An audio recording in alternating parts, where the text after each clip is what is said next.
Welcome to the Lucky Breaks podcast. We're joined by semi-pro Josh Watson. Fresh off competing at the recent BCA Nationals in Las Vegas, Josh is here to share his experiences and talk about getting ready for the APA World Pool Player Championship. Stay tuned as we learn what works and what doesn't when you're trying to get better at the game of pool. We hope you enjoy. Welcome, everyone, to the first edition of the Lucky Breaks podcast, where we talk to amateurs, semi-pros, and hopefully professionals who play pool to learn about what works and what doesn't work when you're trying to get better at the game of pool. In our first episode, we're talking to Josh Watson, who I've talked to before about his experiences playing pool and competitive pool and trying to get to the top spot. And he's going to come back to us and tell us about his experience at the most recent BCA Nationals event in Las Vegas. Welcome, Josh. Hi there. Before we get started, Josh, why don't you tell a little bit about yourself to our listeners? Okay. Well, I've been playing kind of amateur pool for about 15 plus years. Recent, like I would say in the last 5 years or so is the only time I've really broken into that semi-pro category. Had a couple of experiences with the pros, and then had a lot of high finishes in the amateur leagues. Not won anything yet, but maybe this is the year. Yep, Sounds good. that's where I'm at right now. I also coach, and I go to school and do a couple of other things. Pretty well known, I guess, in this community now. So Yeah. You're our favorite semi-pro in the yeah, for sure. I hear that sometimes. Yeah. Well, why don't you tell us a little bit about the BCA event that happened in February? Okay. This was my first event where I did both the singles and team events. I think that I was like really invested in the team. One of the times I did it, I can't really say I was like, my mind wasn't really there, but this time we really tried. We built a great team, and I finally felt like I had that kind of missing aspect from some of the team events I'd done before. Was a bit of the camaraderie. And I know the first time I ever got to like nationals, that was like what really drove us, was that we just didn't have all the right numbers. So it's like trying to find that balance is really tough. And this was finally on like the other side of that, where it was tilted the other way. And singles, I didn't do so well this time. Last year, got a pretty epic second place in a couple of them, a couple high finishes, but this year nothing high finish yet. Two questions. One, tell us a little bit, when you say the balance, I think you were referring to the team camaraderie, that sort of thing. What do you mean by that? Well, in the singles, you really only have to worry about yourself, and trying to keep your life balanced. And when you have the team aspect, you're now trying to balance the egos versus the personalities that are on the softer side. People who are more aggressive, people who are more relaxed, people who are more they're drinkers and they want to have a good time, people who are more focused and more competitive. There's a weird balance somewhere in the between there that every team has to find if they're going to go deep in tournaments and if they're going to win. And they also have to be good at the game. Like, you can't just have all of one or the other. And so it's really tough to find that line. And the very top of that mountain is you got to get lucky. You got to have the good rolls too. Yeah. So if you don't have them all, you don't win. And that's true for the singles, but it's even harder for the teams. So I say it was interesting seeing like that, all these different dynamics come into play. Well, I could ask you if you're comfortable talking about the team dynamics on this team, or we could bring your team back for another conversation. I don't know. It's kind of, you got to get all of it. It's a big coordinated deal. Well, how many people were on the team? 5 or Okay. 6. Yeah. It's not actually not that. Now that I think about it, it's not that hard. I think some people. This one was specifically like probably the hardest one for like the external factors that were going on. I felt like everybody was getting sick this year, and it wasn't just me. Like I was not happy to see that everyone was getting sick, but I was finally like, oh, okay, it's not just me this time, because Yeah. I have this weird tendency to get sick right before a major event. Yeah. A lot of people on my team were sick too. And this year, it seemed like everybody was getting sick. I kind of beat it back, but then other people had other external factors or pulling them away from home.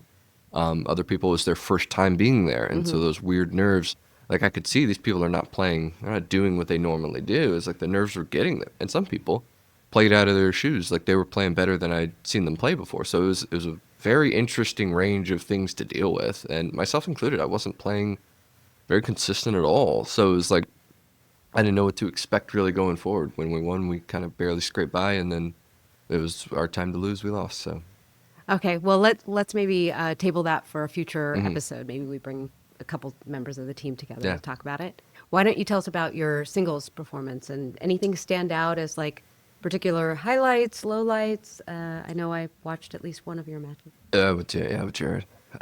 This it was just really uneventful. Like for me, in terms of the singles, I didn't play well. I hadn't been sleeping well, which is a very common occurrence. But I was just there, just knocking balls in when I was there. I wasn't thinking very clearly, and this was probably because I was just starting to get dehydrated and I was starting to like get sick.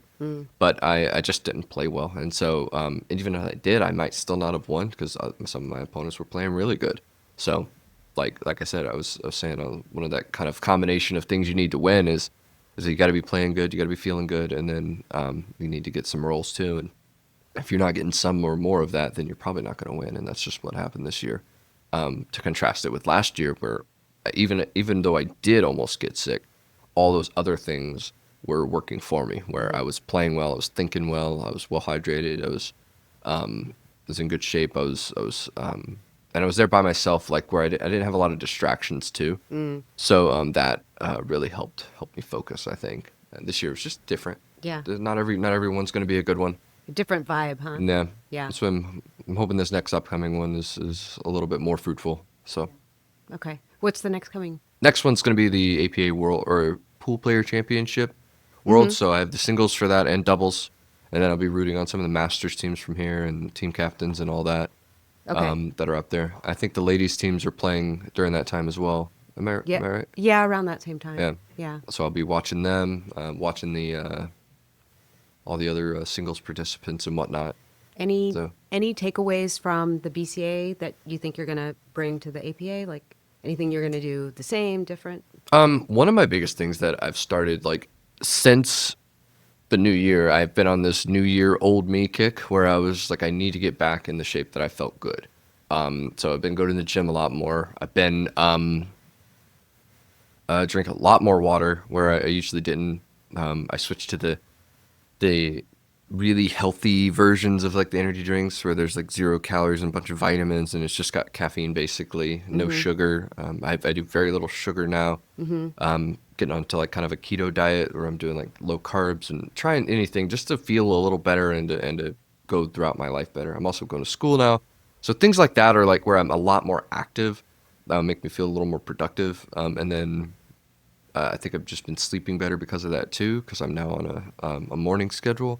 All of that I think is going to help me do a little better, or at least feel a little better when I play, which is one of those factors we were talking about that it can help.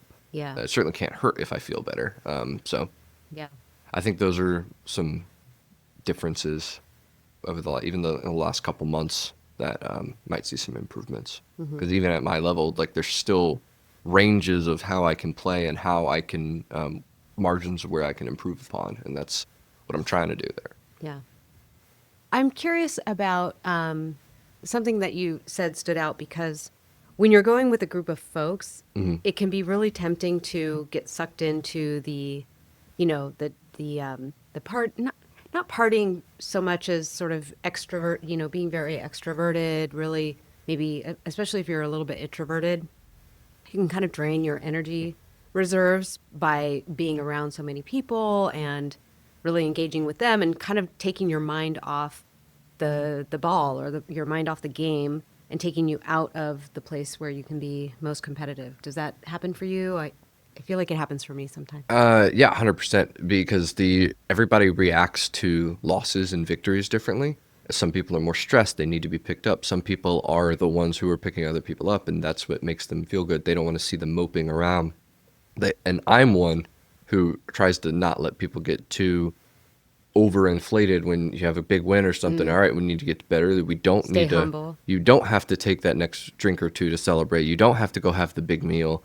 And so now you're sleeping weird, and then your mood's shifting because you're eating bad or you're eating something that's comfort foods, and you're not staying properly hydrated for the next matches that you're going on. So the preparation, I think, is just as important as the maintenance during the events with those big team events, because you also have all these battling personalities and people who don't always get out to Vegas. They want to have some extra fun in that downtime instead of go hit some extra balls, instead of rest, instead of just get off their feet, sit down, get out of the hotel, go get some fresh air.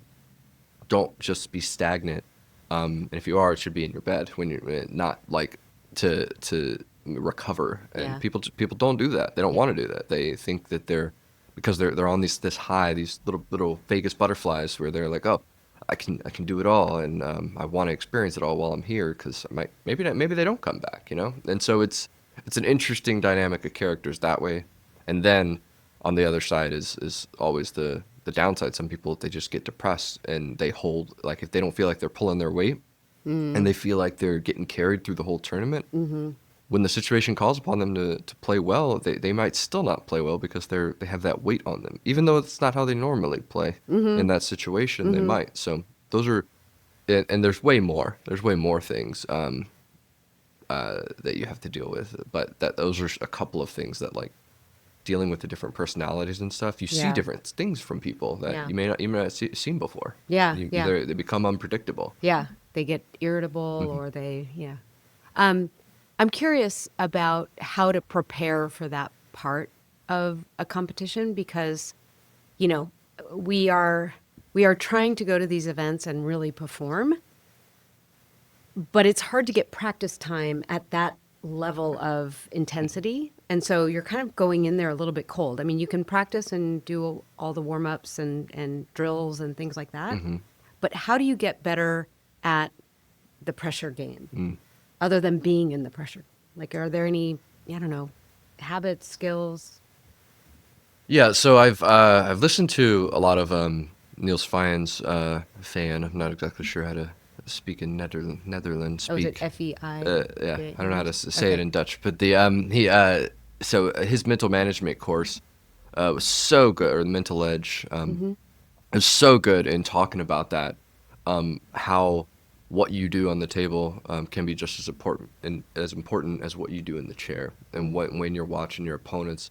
And that's the same as when you're before you get there, how you mentally prepare for it. Is if you're treating every league night, every match, like it's a game and like it's fun, and it's not a sport and it's not a competition.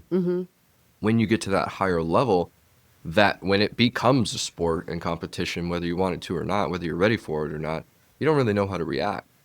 So it's a bit of experience and a bit of mindset there, personal mindset, and really being exposed to what it looks like. That's honestly why I like the BCAPL Worlds as much as I do, is because you get to watch some of the professionals there. Yeah. You get to find your favorite pro. You get to see what they do and what they don't do. Very rarely, that's why it's always dramatic and viral. If they throw the cue or they slam a chalk, they throw their hand up in some way. Yeah. They're, oh, look at that. Oh, he's really they showed flustered. emotion. Yeah, and it's like, there's a reason they do and don't do that. Sometimes it's robotic and you can tell they're like faking it till they make it, and they're very nervous because they're so stiff. And some people are more fluid and they're more relaxed, and their breathing is better. And they're that's another that was going to be the other thing you can do to prepare for that: meditative breathing, taking these mental management courses, seeing what to expect, and going through the grind.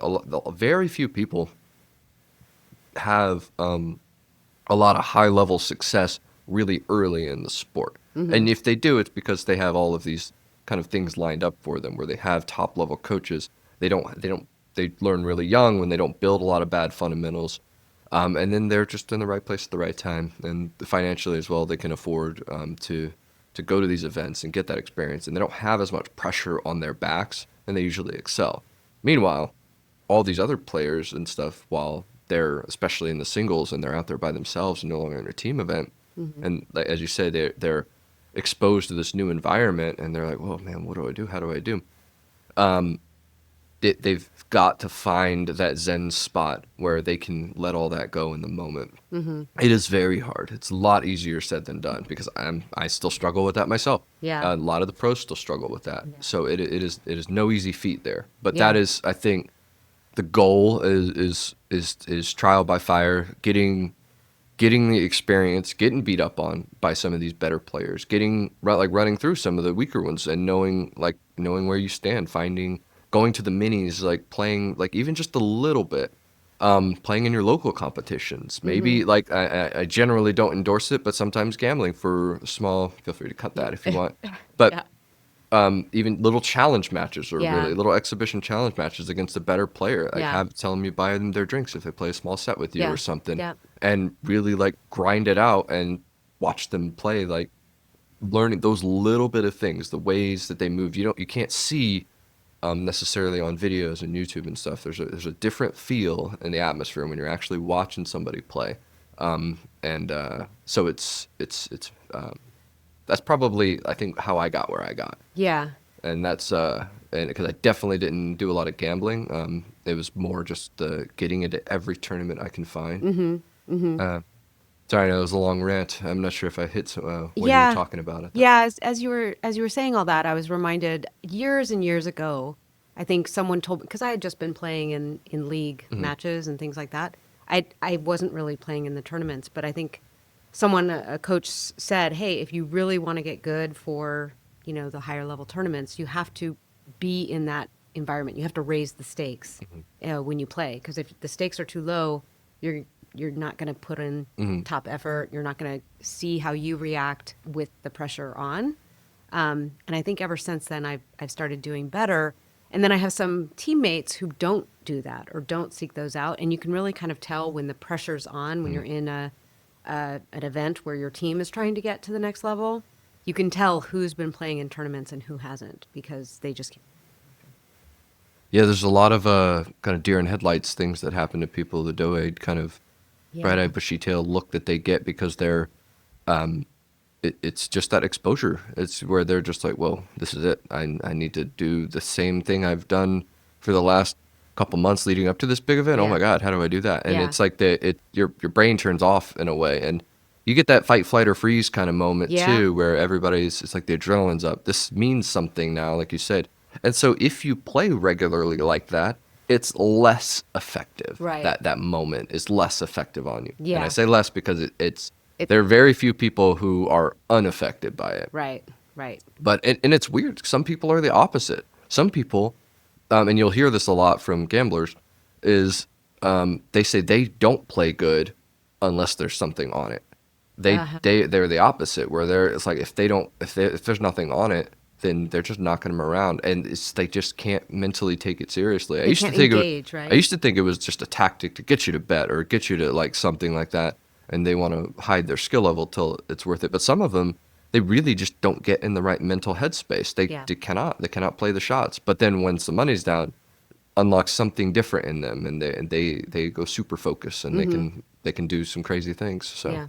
I have that problem, I think, a little bit because I don't love to go out and practice because it's just kind of boring. Hmm. There's nothing on the line. And I think that really holds me back with my skills, because I'm just not going out there and trying shots. Hmm. I'm just seeing a shot for the first time when I'm, competing. And that's one of my weaknesses. I got something to say on that. Now. Okay. Practice and running drills is going to be the most important factor and if that drill is in the competition and doing sets or something, that's fine. But you've got to have some sort of self-reflective period where you're learning on the table, you're getting to know the table, you're getting to know yourself, your cue, your the shit, the weight, your stroke, where those limitations are. Yeah. And not every shot comes up in the competition, but when you do come up to it, you at least have some sort of methodology, you have some sort of thought process for how you make it, how you shoot it, and it feels somewhat comfortable, right? And if you don't practice them, you're never going to be comfortable. You're just like, well, here goes. Maybe you make it, maybe you don't. Yeah. And that's why those drills are so important. And practicing, it's not just like I try to tell everyone, do not just go to a table, throw the balls out there, play 8 ball, shoot the stripes, you miss, play it solid, and then shoot down until you get to the 8 ball, then shoot the rest. Or just That's what I do. what I always recommend is either play straight pool, Yeah. or I love throw straight out some rotation, hit some big stroke shots where you need to spin the ball, you need to move the ball, and you need to have perfect placement of the ball. And then when you don't, then you have just found what you need to work on. Shoot it 10, 15, 20 times. Make your hour of time really worth it, where you're like, okay, I played that shot bad. And then you at least can try to bump up those percentages of your making it. a little bit more, and then when you don't, and then you could just keep on doing it again. Run a rack, like take the mind off the game for a second, just play, have fun, then find something you work on. It shouldn't Right. be all drills and robotic and feeling like you're doing stop shots for 'Cause an then it can hour get or boring. follow and Yeah. draw. Like it shouldn't be all that. You can do that, and a lot of like high end pros will do that, but you don't have to, especially at the amateur range, to get better. You don't need to do that. Okay. You probably closer to what I mentioned just then is like have some fun, take like Like- section it off, like Yes. What would be like a recommended drill that you would give someone like me? to the stop shots from corner to corner, like giving it 5-6 diamonds of distance, and then a couple diamonds from. And I'm talking about 9-foot a table as well. I always recommend you practice on the 9-foot, so that you can see how your stroke holds up over distance and see where your power might be lacking in certain strokes, and then working on those stop shots to see how clean you can hit the ball consistently. If you can do that 7, 8, 9 out of 10, that's pretty decent, and you're going to do most shots decently well. And really finding how low you can comfortably go on a draw shot and get the kind of reaction. A full table draw shot is really easy on a slick cloth, but depending on the table, that it's a really defining moment of if you have a good clean stroke, and if you can get the ball coming straight back, or at least From close distance. enough to, from distance. Those are good definers. And the reason I don't say the follow is because it naturally happens when you hit center or above center, and it's a lot easier to get a good follow through and see that reaction. The spin's already, you're not fighting the natural spin of the ball. Yeah. So that's, I wouldn't recommend that. Okay. So That's kind of a stop waste of shots from time. distance, and then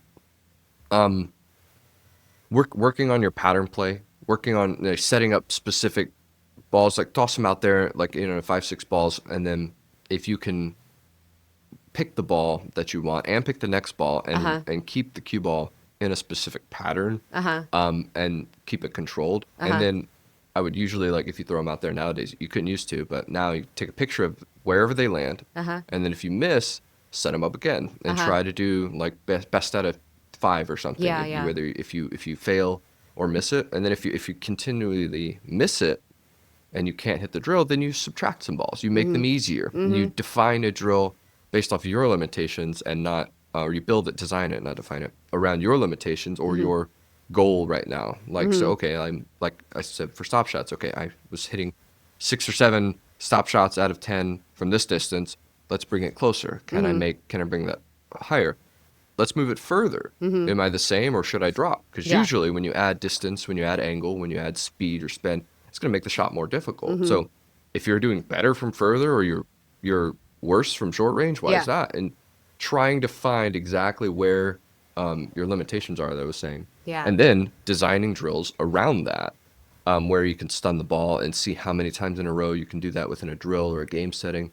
And then break up the monotony, hit some balls, have some fun, stay loose, drink some water, and then do it again. Okay. And that's the kind of the format, how when I'm playing drills, that's what I do. To keep it, you don't want it to be boring. You don't want it to be pointless. You don't want it to be for nothing. Right. Like, whenever you're hitting the balls, like you're testing yourself and you're growing in that moment. Yeah.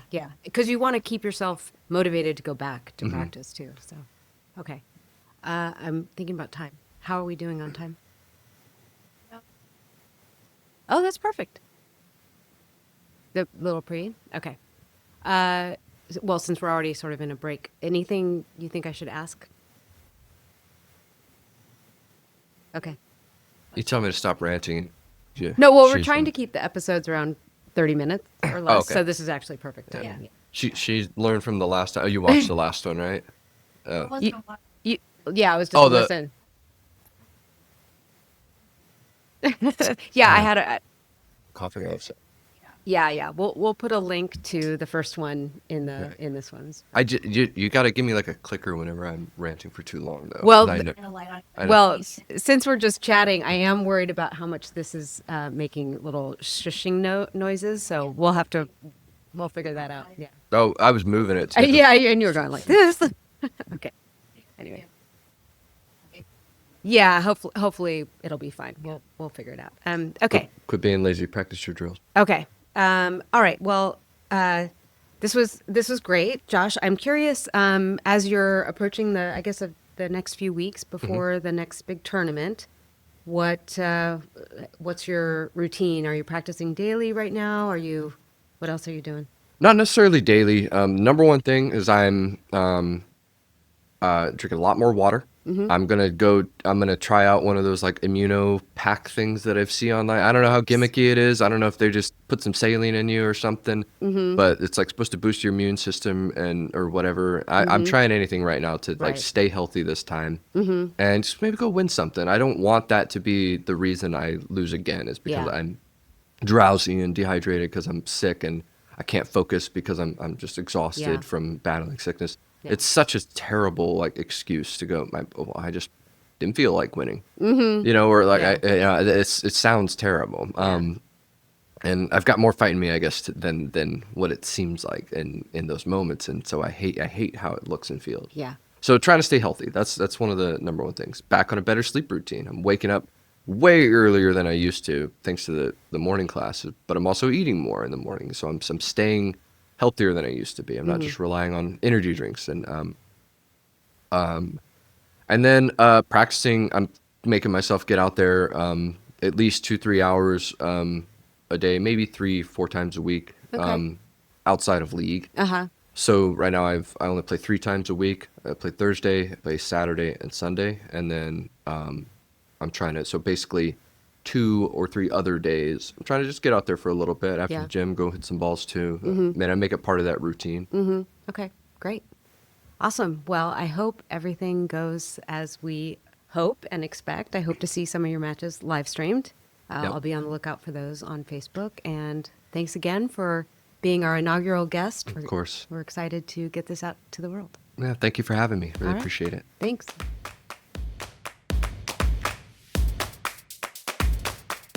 We hope you enjoyed this episode of the Lucky Breaks podcast. You can find more episodes at youtube.com/@luckybreaks-podcast or by searching for Lucky Breaks on your favorite podcast player. This episode was produced by Sue Leader and Aaron Schulman. Thank you for your support. Sign up to be a guest on a future episode from our YouTube channel page.